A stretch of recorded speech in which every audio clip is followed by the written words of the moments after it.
Ladies and gentlemen, welcome to Believe in San Diego Baseball. I'm Alex Miniak, your host, the voice of Petco Park, alongside the three-time All-Star.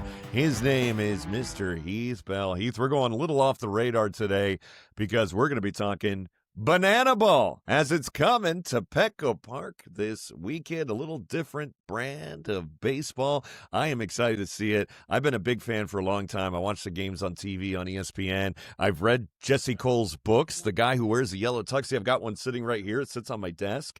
I love the guy, and I love Banana Ball. And what I think a lot of fans don't know is that not only do I know a Savannah Banana, but his name is Heath Bell. Huh? Imagine that, Heath. You played with the Savannah Bananas. I want to hear, man. How does that happen? How do you get drafted, so to speak, by the Bananas? Where do you go? What do you do? What roles do you play? Are you doing any backflips? Tell us about your experience with the Savannah Bananas. Well, it was a great experience. A couple years ago, they were getting a bunch of major league guys to come play them, and we're a bunch of old guys. We're not as good as we once were. They kind of beat up on us and laughed all the way, but we had a great time. We had a good time doing it. I did my famous slide into the mound with actually other guys with me on the side, and we all threw one pitch during warm-ups, and it's fun. It's exciting. It's electric, and it's a little bit different kind of baseball, but it's kind of like your backyard fun, exciting baseball that everybody can join in, and you just have a great time, and you kind of forget you're watching a real serious game. And I think a lot of people think a lot of it's fake, and it ain't fake. It's all real. And those guys are very talented, do backflips and catch the ball, or, all the antics they do pitching. And then for them to actually hit the ball, it's pretty exciting and pretty amazing to watch.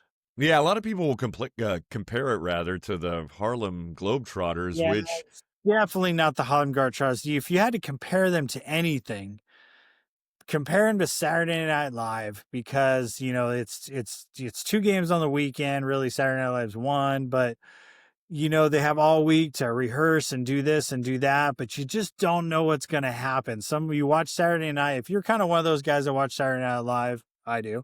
Yep. You see some celebrities come in and start busting up laughing, and those are the best skits. They just can't hold it. Or even some of the actors, and some of the skits are like or whatever, but then you get those ones that are just gems that they just start busting them. They're laughing on each other, and they've been practicing this all week. And I just feel like the Bananas are like that. They just they practice, they rehearse, and then they come up with something unique. And I think those guys, they might practice 2 or 3 days in a row and then change at the last minute because, I don't know, a song came out or some video came out. I mean, you see them all over social media. It's hilarious. I watch them all the time. Yeah, I mean, they went viral, and that's how a lot of people picked up on them and started catching banana fever, so to speak. And the thing is too, they can lose, and they lose frequently. They can. This year, because let's see, they got the Texas Tailgaters, they got Firefighters. The Party Animals, I think, are the best team out of all four so far. The Savannah Bananas, I think, are in third place. If I could be wrong, but I think they're in third, actually.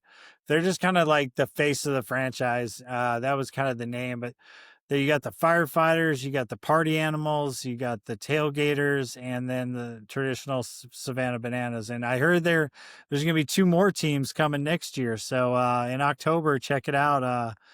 I think it's in October, November when they launch it, but I know they said there's 2 more teams, and who knows what's going to happen. Might be like the old farts or something. Old guys up there doing splits and pulling hammies. Who knows? Yeah, well, they have the grannies already dancing on the sidelines, so if they put a team out there of grandpas, I could totally see that also. If you have not seen a game, by the way, the rules are very different as Heath was talking. I have printed out the official rules here of Banana Ball, and it's a little different. You win the inning, you get the point. Every inning is worth 1 point. The team that gets the most runs in an inning gets a point for that inning, except for the last inning where every run counts. And I think one of the coolest things is, too, that rule number 2 is it's a 2-hour time limit. That's it. what's really cool is, if you play skins game in golf, you understand what we're talking about. But if you don't, if the first team, like the top inning, say it's the Bananas, they don't score a run. And then the bottom half, the first batter hits a home run, the inning's over. They scored one. Or if the team on top, the visitor team, if they scores 5 runs, the home team has to score 6 runs to win it, or they score 5, it's just 0-0. Nobody gets a point. So it's pretty exciting. I've actually seen it where the top team didn't score, and then the pitcher threw one pitch. Banana hit a home run, inning's over. Pitcher. How would you like to? As a pitcher, how would you like to take the L for throwing one pitch? Yeah, that would really suck. But what's really cool also that, they're huge fans, fans first, and they truly believe that.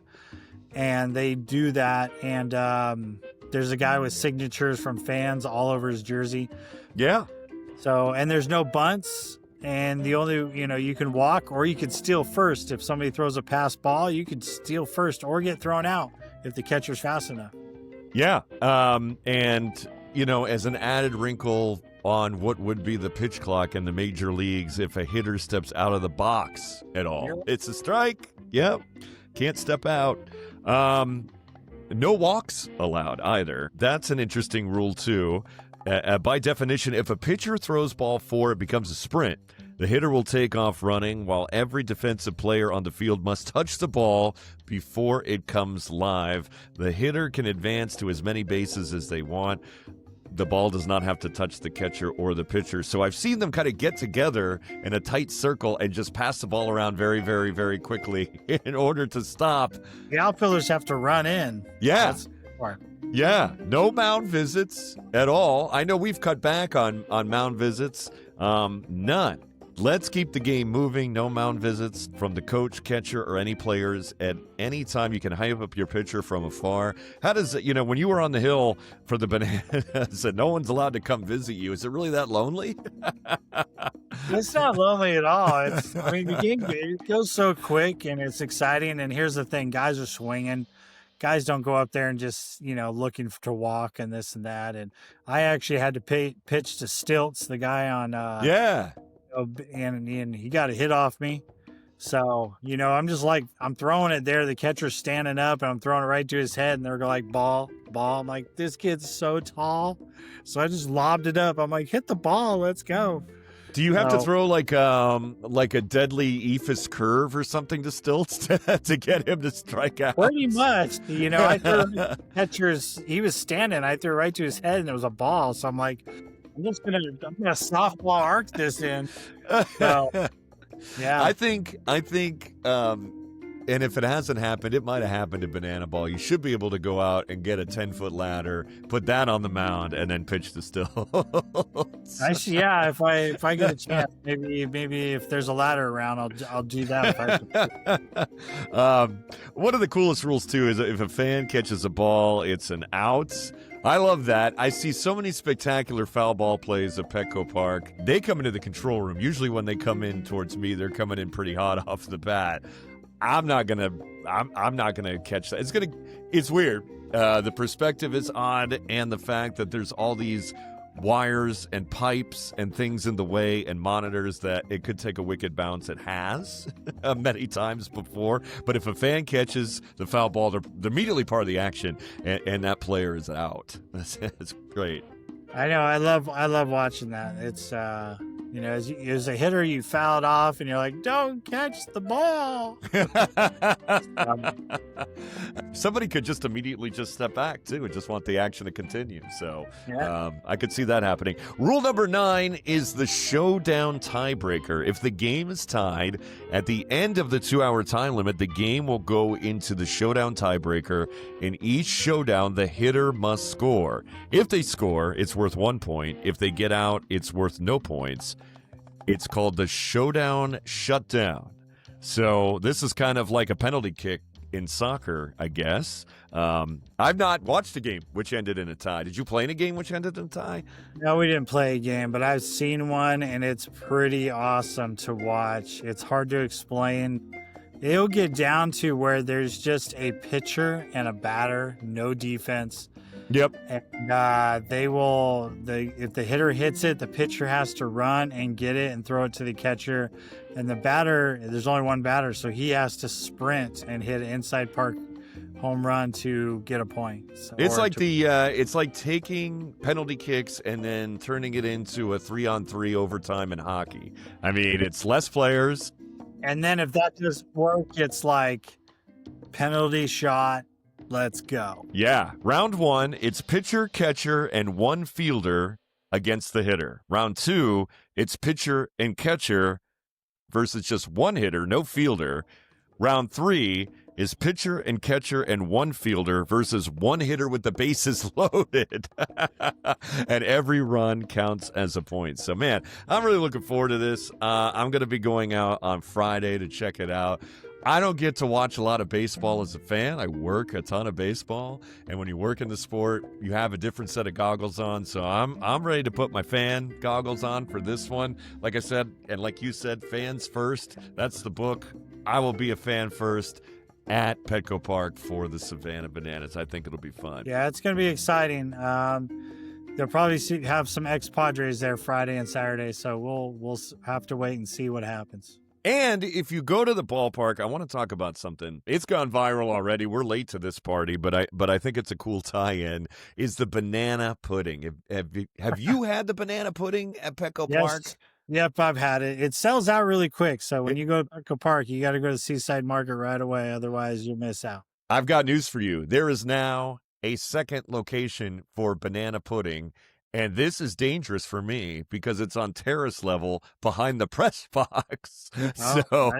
Yeah, that's very dangerous. In fact, last homestand, my producer went out 2 days in a row. He's going to hate me for telling this.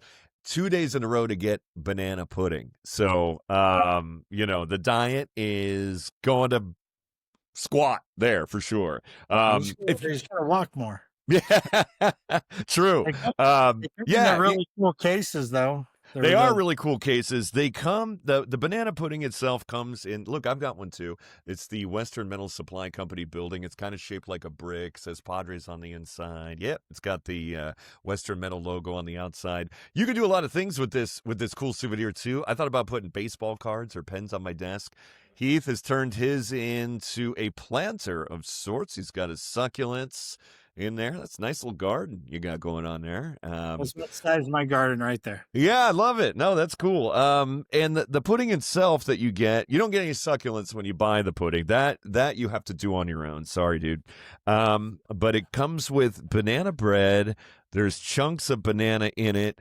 There's Nilla wafers, there's whipped cream, and there's walnuts. And I've watched people eat the whole thing themselves. It's rich. Like, if you don't have a glass of milk with this, it's going to be tough. I need something to wash this down with. It's delicious. Well, if I'm at Petco and I have one, I usually don't have milk. I have like a beer or something. So. I know, and that's kind of the issue is that I just want that comfort. I just want to, that sit down, relax, tall cold glass of milk, pass out. You know what? You have a couple bites and you're like, oh, that's so rich. Really don't need to finish this, but I want to take this, bowl home, so I kind of have to finish it. All right, I got the turkey. The beer guy walks by. I'm like, well, you got any milk? No, got a beer. All right, give me one of those. I think milk should be readily available at Petco Park if we're going to be eating these things. By the way, I brought one home completely intact from my wife one time, and that was in and of itself a challenge. I had it wrapped up in napkins. Thankfully, I have a fridge in our control room, so that part was okay. But then it was the transport out of the ballpark without getting squished into the car. Luckily, I only didn't take a bite. Yeah, I live about 10, 15 minutes. I put the AC on. I had it down on the floor so that the AC vents would blow on it and keep it cold. It was a whole operation. Next time, I'm going to bring a cooler, though. I think if I'm going to do this, I get the soft side lunch cooler and put it in that way. And maybe you can use that, too, fans, as an idea to bring the pudding home for yourself as well. Again, when you're there, Seaside Market, terrace level. What's that, Heath? I said, keep the cooler in your car because they're not going to let you bring it in. That's right. That's right. By the way, if you have not heard our podcast before, welcome. We are Believe in San Diego Baseball, and we can be followed on Apple Podcasts and Spotify and iHeart as well. And we have a home on the web at believinsd.com, BLEAVINSD.com. We have a lot of fun both on this podcast and on the interwebs as well. Coming back, we got to take a quick break. That is the downside of this podcast, is we got to take a little break, but we'll take a little break and then we'll come back and talk back more about the Padres headed out to Colorado. Yes, Heath has got fans phoning him up all the time. That's why we have to take a break. Coors Field is going to be the place. We'll talk more about it. That's coming up next on Believe in San Diego Baseball. Welcome back to Believe in San Diego Baseball. I'm your host, Alex Miniak, alongside my partner here for this good 20 minutes or so. His name is Heath Bell. He is the three-time All-Star and really the expert here. I just do all the talking. And he provides all the insight. Heath, Padres, I know we were talking a lot about bananas. Padres are still playing. They're going to be out in Colorado for a series, their divisional matchup. As we know, Coors Field, beautiful place, but can be a bit of a nightmare. You need to pitch well. You need to hit well. Otherwise, those games can go south really fast. And I never take anything for granted at Coors Field. Would you agree?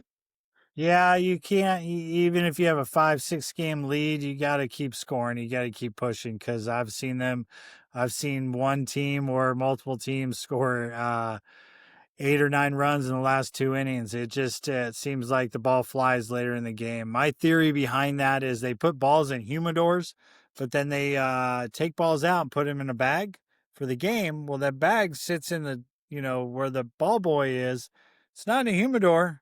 So after, about an hour or so, the later parts of the game, they're just regular balls. So those balls take off later in the game. So it's a place you got to keep playing, and you can't let up at all. Yeah, no, balls have been known to fly out of the air for the better part of, I don't know, going on 30 years now. So, and nothing has changed about that for sure. Colorado is bad. I mean, maybe they're not as bad as we originally thought in the first part of the year.